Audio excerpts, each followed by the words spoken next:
avuddeyo neerwanako. Tumufume bufumi mu ngero nga muli kuno ku kyalo lwaki muyina emitima emibi.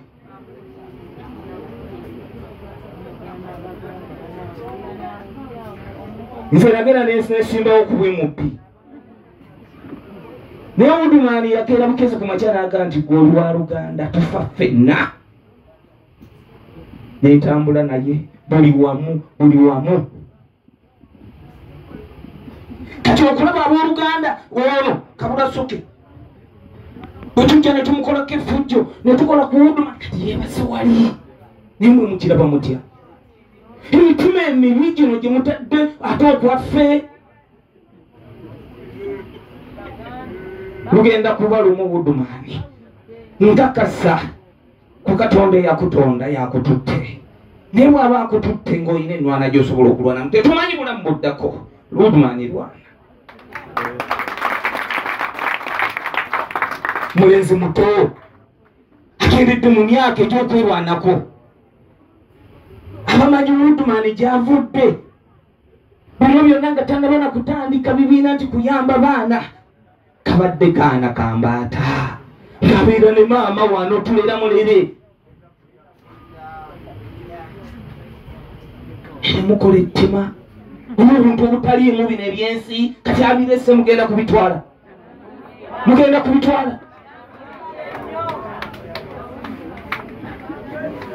Emitima emibi tujja kubalangira, tubalangire, tubavume.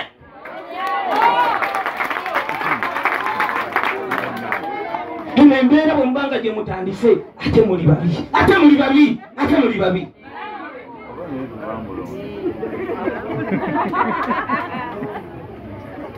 Nosanga omwana omukazi ng'alaajana ng'akungubadde takyasobola na kutambula naye nga gwe akola bino oli wakuma.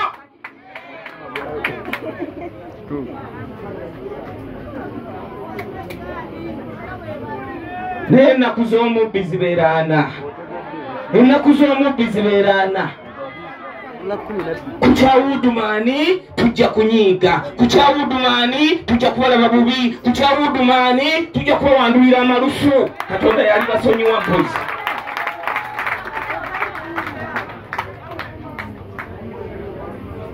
Tugenda kwogera ki?